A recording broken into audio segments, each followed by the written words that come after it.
Viewers, हम पढ़ रहे हैं कक्षा 10वीं गणित की प्रश्नावली 1.1 और ये आपकी नई जो गणित है, मतलब जिसमें कोर्स हट गया है, कम किए गए कोर्स के बाद जो नई गणित आई है उसकी प्रश्नावली 1.1 है और इसको हम हल करेंगे। गणित में कितना कोर्स कम हुआ है इसका वीडियो पहले ही बन चुका है और आज से हम गणित की नियमित स्टडी करेंगे क्योंकि नई बुक आ चुकी है और उसी के अनुसार हम स्टडी करेंगे। तो शुरू करते हैं। प्रश्न नंबर पहला है प्रश्नावली 1.1 का प्रश्न पहला, निम्नलिखित संख्याओं को अभाज्य गुणनखंडों के गुणनफल के रूप में व्यक्त कीजिए। तो यहाँ पर संख्याएं दे रखी है और इसे हमें अभाज्य गुणनखंडों के गुणनफल के रूप में व्यक्त करना है। तो इसको हल करेंगे। हल, तो सबसे पहले पहली वाली संख्या हम ले लेते हैं और यह है 140। तो पहली संख्या है, पहला हल करेंगे और यह है 140 और इसे अभाज्य गुणनखंडों के गुणनफल के रूप में व्यक्त करना है। तो बहुत आसान है। 140 के अभाज्य गुणनखंड निकालने पर, तो हम 140 के अभाज्य गुणनखंड निकाल लेते हैं। तो इसे हम भाग विधि से करेंगे। ये एक संख्या है 140 और इसमें सबसे पहले किस संख्या का भाग चला जाएगा, तो भाग लगाने के लिए हमें छोटी संख्या से ही शुरू करना है, 2 से शुरू करना है। यदि 2 का भाग उस संख्या में जाएगा तो सबसे पहले हमें उसी का भाग लगाना है, उसके बाद उससे बड़ी संख्या का। तो इस संख्या जो 140 है इसमें 2 का पूरा भाग चला जाएगा। तो हम लगाएंगे 2, 2 से 2 साती 14 और बचेगा 0, तो यहाँ हम लिख देंगे 0। इसके बाद फिर से भाग लगाएंगे तो फिर से हम 2 का ही भाग लगाएंगे क्योंकि 2 का भाग इसमें चला जाएगा।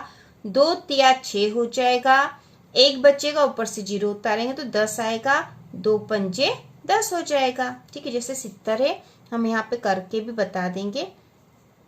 70 में जो 2 का भाग लगा तो 2 तिया 6, 7 में से 6 गए तो 1 बचा, ऊपर से 0 उतारे और 2 पंजे 10 मतलब 35 आए, तो हमने यहाँ 35 लिख दिया है सीधा भाग करके।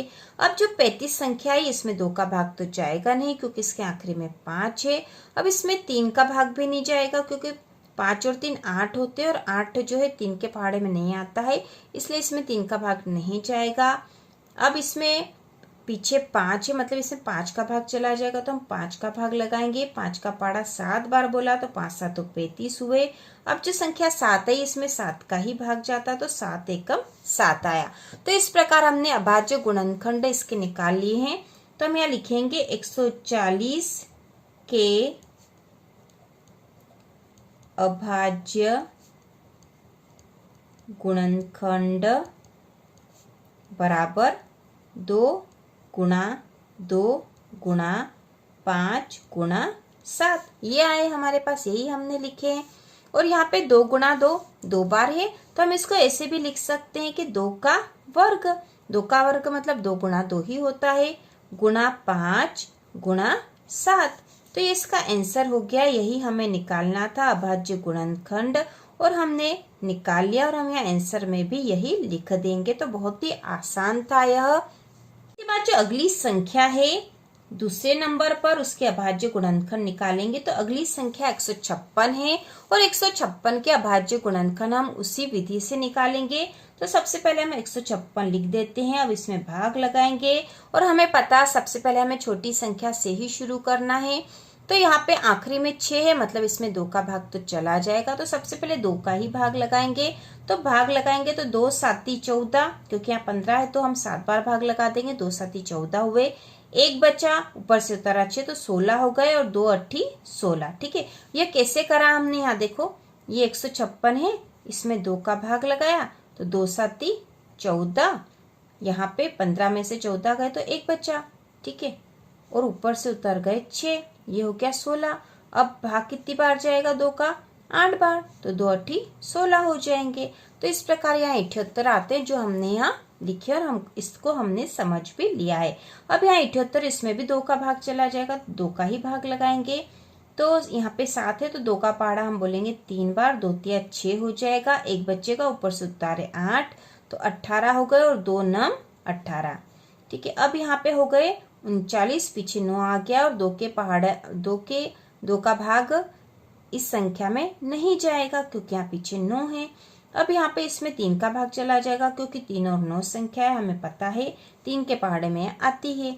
तो 3 एकम 3, एक बार गया, ऊपर से 9 उतारे, अब 3 तिया 9, 13 आ गए हैं। अब 13 ऐसी संख्या है जिसमें केवल 13 के अलावा किसी संख्या का भाग नहीं जाता है, इसलिए हम 13 में 13 का ही भाग लगाएंगे। 13 एकम 13।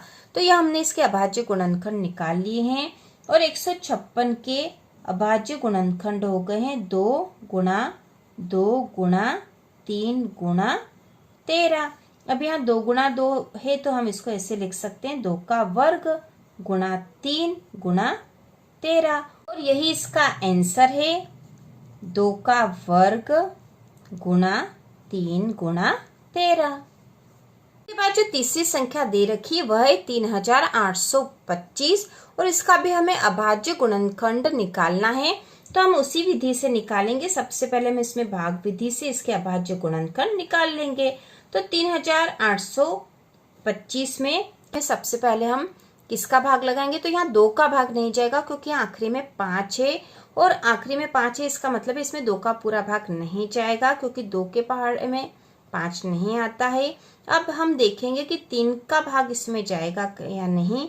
तो 3 का भाग किसी संख्या में पूरी तरह से जाएगा या नहीं, यह देखने का सबसे आसान तरीका है कि उस संख्या में जितने भी अंक है उनका योग कर लो और यदि वो योग 3 के पहाड़े में आता है तो उस संख्या में 3 का भाग चला जाएगा। तो इन संख्याओं का योग कर लेते हैं। तो 8 और 2 10 और 5 15, 16 17 18 हो रहे हैं। 18 3 के पहाड़े में आता है, मतलब इस संख्या में 3 का भाग चला जाएगा। तो हम 3 का भाग लगाएंगे। 3 एकम 3 हो गया है। अब होगा यहाँ पे 8 है तो 3 दूना 6, 2 बचे, ऊपर से 2 उतारे तो हो गया 22। अब 3 7 तो 21 कर देंगे, एक बचा और ऊपर से उतारा 5 तो 15 होगा, 3 पंजे 15। ठीक है, तो इतनी संख्या है। अब देखो समझ भी लो कि यह कैसे करा हमने। यह थे 3825, इसमें हमने 3 का भाग लगाया तो 3 एकम 3। ठीक है, ये क्रॉस हो गया या 0 आ गया, ऊपर से उतारा 8। अब 3 का पहाड़ा 2 बार बोला तो 3 दूना 6 हो गया है, ये घटाए तो 2 बचा, ऊपर से उतार लिए 2, ये आ गई संख्या 22। अब 3 का पहाड़ा कितनी बार बोल सकते हैं? तो 7 बार बोल देंगे। 3 7 तो 21 हो जाएगा। यहाँ घटा देंगे, 22 में से 21 कम होगा तो 1 बचा, ऊपर से उतार लिए हैं 5। अब 3 का पहाड़ा 5 बार बोलेंगे तो 3 पंजे 15 हो जाएंगे। ठीक है, तो इस प्रकार से भाग लगाना हमें, और यहाँ हम सीधा ही भाग लगा देते हैं। तो यहाँ पर आ गए हैं 1275। अब इसमें हम 3 का भाग लगा सकते हैं या नहीं, इसके लिए फिर से देख लेंगे। तो यहाँ पे है 7 और 2 9 और 1 10 और 5 15 हो रहे हैं। इनका इस संख्या का योग 15 है। 15 3 के पहाड़े में आता है, मतलब इसमें 3 का भाग चला जाएगा। तो हम 3 का भाग लगा देंगे। अब यहाँ सबसे पहले 12 में जाएगा तो 3 चौक 12, ऊपर से उतारे हैं 7 तो 3 दूना 6 हो जाएगा, एक बचा, ये 15 हो गए तो 3 पंजे 15।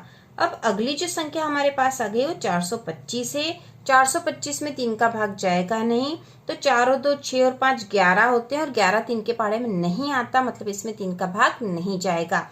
तो यहाँ पे आखिरी में 5 है, मतलब इसमें अब 5 का भाग जाएगा। तो 5 का भाग देने के लिए 42 में भाग लगाएंगे हम सबसे पहले, क्योंकि 4 तो छोटी संख्या 5 से, तो 42 में लगाएंगे। तो 5 का पहाड़ा 8 बार बोलेंगे तो 5 8 40 हो जाएंगे, 2 बच्चे, ऊपर से उतारा 5, अब 25 हो गए हैं। तो 5 का पहाड़ा 5 बार बोलेंगे तो 25 हो जाएंगे। फिर से हम 5 का भाग लगाएंगे क्योंकि 85 आए हैं, इसके पीछे 5 है, मतलब इसमें 5 का भाग चला जाएगा। तो हम भाग लगाएंगे 5 एकम 5, एक बार, 3 बचे, ऊपर से उतारा 5 तो 35 हो गए, 5 7 तो 35। अब संख्या आ गई 17 और 17 में किसी संख्या का भाग नहीं जाता, केवल 17 का ही जाता है। तो 17 एकम 17 लिख देंगे। तो अब देखो 3825 के जो अभाज्य गुणनखंड हमारे पास आ गए हैं वो है 3 गुणा 3 गुणा 5 गुणा 5 गुणा 17। ठीक है, भाग लगा के देख लिया हमने। अब हम इसको ऐसे भी लिख सकते हैं 3 का वर्ग, क्योंकि 3 2 बार है, गुणा 5 2 बार है तो 5 का वर्ग, गुणा 17। तो ये इसके अभाज्य गुणनखंड होकर इसको हम लिख देते हैं आंसर, क्योंकि यही इसका आंसर है, हमसे यही पूछा था। 3 का वर्ग गुणा 5 का वर्ग गुणा 17। इसके बाद जो अगली संख्या है जिसका अभाज्य गुणनखंड निकालना है वह है 5005। तो हम इसका अभाज्य गुणनखंड निकालेंगे 5005 का। अब देखो यहाँ पे पीछे 5 है, इसका मतलब इसमें 2 का भाग नहीं जाएगा और 3 का भाग जाएगा या नहीं देखने के लिए हमें पता है कि इन संख्याओं का यदि योग कर देंगे तो ये योग होता 5 और 5 10 हो रहा है। 10 3 के पहाड़े में नहीं आता, मतलब इसमें 3 का भाग नहीं जाएगा। मतलब अब इसमें भाग जाएगा 5 का, तो 5 का भाग लगाएंगे। 5 एकम 5, 0 0 और 5 एकम 5। तो इस प्रकार से भाग कर दिया हमने। इसके बाद देखो 5005 का भाग ऐसे लगाया था, ये भी समझ लो 5005 है, इसमें हमें 5 का भाग लगाना, तो 5 एकम 5 हुआ। ठीक है, ये क्रॉस हो गया। ऊपर से उतारा 0, तो ये भाग नहीं जा रहा, उसका 0 लगाया। फिर से उतारा 0, तो इसकी भी भाग नहीं जा रही, उसकी 0 लगाई। अब उतारा 5 और 5 आता, 5 के पहाड़े 5 एकम 5। ठीक है, ये क्रॉस हो गया, तो 1001 इस तरह से आएंगे। तो यहाँ पे 1001 आ गए हैं। अब इसमें किस संख्या का भाग हम लगाएं, तो यहाँ पर जब भाग लगाएंगे 5 के बाद 6 का भाग लगाएंगे तो 1001 में 6 एकम 6 हो जाएगा, 4 बचेंगे। अब 6 पंचानी 30, 6 6 36, 36 हो जाएगा। फिर 4 बचेंगे, 41 आएंगे। तो 41 जो है 6 के पहाड़े में नहीं आते, 6 का भाग इसका मतलब नहीं जाएगा पूरा। अब हम 7 का भाग लगाते के देख लेते हैं, तो 1001 में हम 7 का भाग लगा के देख लेते हैं। 7 एकम 7, 10 में से 7 कम हुए तो 3 बचा, ऊपर से उतारा 0। 7 चौक 28, यहाँ पे हो जाएंगे 2, ऊपर से उतारा 1, 7 या 21। तो 7 का भाग इसमें चला जाएगा, 143 आएंगे। तो हम यहाँ पर लगा देंगे 7 का भाग और आ गए हैं 143। अब 143 में किसका भाग जाएगा आगे हम करके देखेंगे। तो 7 के बाद 8 का भाग नहीं जाएगा इसमें पूरा। 9, तो 9 का पहाड़ा बोल के देख लेते हैं। 9 एकम 9 होगा, 10 11 12 13 14 5 बचेंगे, ऊपर से 3, तो 53 हो जाएगा। 53 9 के पहाड़े में नहीं आता, 9 का भाग नहीं जाएगा। 10 का भी नहीं जाएगा। 11 का करके देख लेते हैं, तो 11 एकम 11 12 13 14 3 बचेंगे, ऊपर से उतारा 3, तो 11 33 हो जाएगा। ठीक है, तो 11 का भाग जाएगा। 11 एकम 11, 3 बचा, ऊपर से उतारा 3, तो 33 हो गया और 11 33। ठीक है, 13 आ गए। अब 13 जो संख्या इसमें 13 का ही भाग जाता, तो 13 एकम 13। तो इस प्रकार से अभाज्य गुणनखंड आ गए हैं। 5005 के अभाज्य गुणनखंड है 5 गुणा 7 गुणा 11 गुणा 13। ठीक है, और यही इसका आंसर है। इसके अभाज्य गुणनखंड है 5 गुणा 7 गुणा 11 गुणा 13। अगली जो संख्या है जिसका हमें अभाज्य गुणनखंड निकालना है वह है 7429। तो इसमें भी हम उसी विधि से हल करेंगे इसको। ठीक है, उसी विधि से हल करेंगे। 7429 में हम भाग लगाएंगे, तो इसमें 2 का भाग नहीं जाएगा क्योंकि आखिरी में 9 है। इसके बाद हम 3 का भाग देख लेते, जाएगा नहीं। तो पहले इनको जोड़ के देख लो, तो 9 और 2 11 और 4 15 और 7 22 होंगे। तो 22 में 22 जो है 3 के पहाड़े में नहीं आता, इसका मतलब यह हुआ कि इसमें 3 का भाग नहीं जाएगा। 4 का भी नहीं जाएगा क्योंकि आखिरी में 9 है। 5 का भी नहीं होगा और 6 का देख लेते हैं 7429 में, तो 6 का भाग भी नहीं जाएगा, हमने करके देख लिया है। तो ये जो संख्या है इसमें जाएगा 17 का भाग। तो आप एक एक संख्या को करके देख सकते हो और इसमें फिर जाएगा बाद में 17 का भाग। तो 17 का पहाड़ा बोलेंगे, 17 का 17, 17 दूना 34, 17 51, 17 चौक 68। ठीक है, 17 पंजे तो 85 हो जाएगा। तो 4 बार भाग लगाएंगे। तो हम यहाँ रफ में करके ही देख लेते हैं। 7429 में हम 17 का भाग लगाएंगे, तो 17 चौक हो जाएंगे 68। यहाँ घटा देंगे, तो यहाँ पे एक उधार लेगा, तो ये हो गई 14। तो 14 में से 8 घटा देंगे, तो 8 9 10 11 12 13 14 6 बचे और यहाँ हो गया 0। अब ऊपर से उतार लिया 2।